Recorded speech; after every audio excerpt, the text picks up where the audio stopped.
আজকে বানাতে চলেছি সয়াবিনের তরকারি। তোমরাই দেখে নাও। প্যাকেটটা ছিঁড়ে সয়াবিনটা বাটিতে ঢেলে জলের মধ্যে ভিজিয়ে নেবো প্রথমে। তারপরে টমেটোটা কেটে নেবো ছোটো ছোটো করে, পেঁয়াজটাও কেটে নেবো ছোটো ছোটো করে, আর তারপরে লঙ্কাটা দু চালা করে নিতে হবে।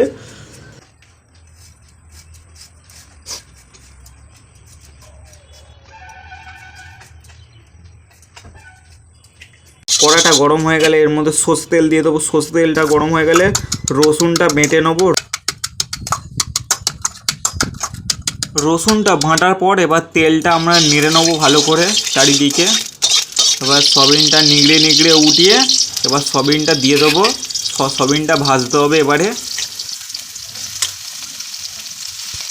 সব সয়াবিন দেওয়ার পর এবার সয়াবিনটা নেড়ে নেবো আমরা ভালো করে।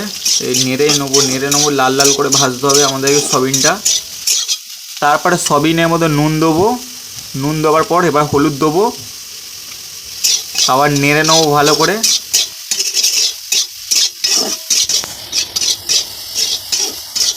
তখন দেখবে সয়াবিনটা লাল লাল হয়ে এসছে। এবার সয়াবিনটা লাবিয়ে নেবো, বাটির মধ্যে ঢেলে নেবো।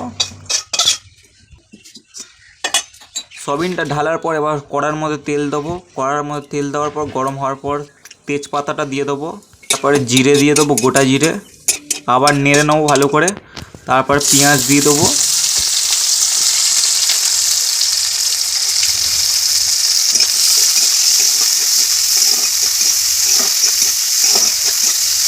তারপরে কিছুক্ষণ নাড়ার পরে এবার রসুন বাটাটা দিয়ে দেবো। দিয়ে দিলাম। তারপরে আবার নাড়তে হবে। তারপরে আরও কিছুক্ষণ পরে টমেটোটা দিয়ে দেবো এবার।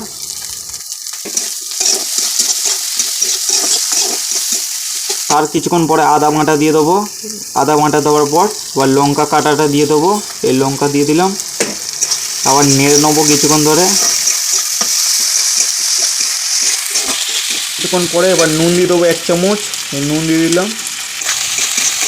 আবার নেড়ে নেবো কিছুক্ষণ ধরে। আরও কিছুক্ষণ পরে এবার হলুদ গুঁড়ো দিয়ে দেবো। হলুদ দিয়ে দিলাম।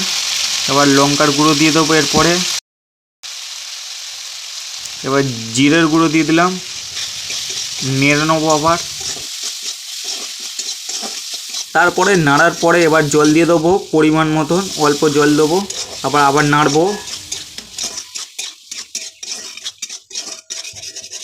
তারপরে কিছুক্ষণ নাড়ার পরে এবার আলু দিয়ে দেবো। আলুটা দিয়ে দিলাম।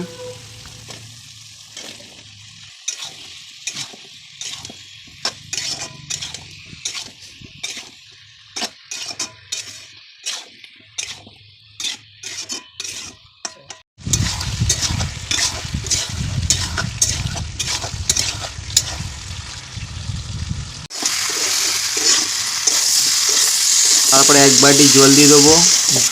1 বাটি জল দিয়ে দিলাম। ভালো করে সেদ্ধ হোক, একটু নেড়ে সেদ্ধ হতে ছেড়ে দিলাম।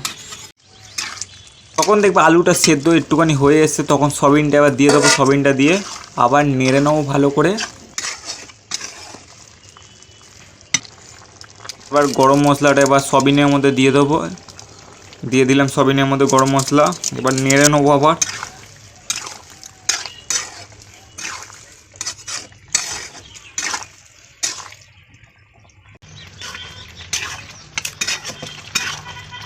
তারপরে কিছুক্ষণ নাড়ার পরে আমাদের সয়াবিনের তরকারি হয়ে গেছে। বাটির মধ্যে ঢেলে নেব। এবার আমি খেতে বসলাম। এই সয়াবিনের তরকারিতে ভালো করে মাখিয়ে এক গাল মুখে দিয়ে, ও কি ভালো হয়েছে। আমি ভাত খেয়ে ঘুমাতে যাই। তোমরা ভিডিওতে লাইক করতে ভুলবে না। Tata, bye bye.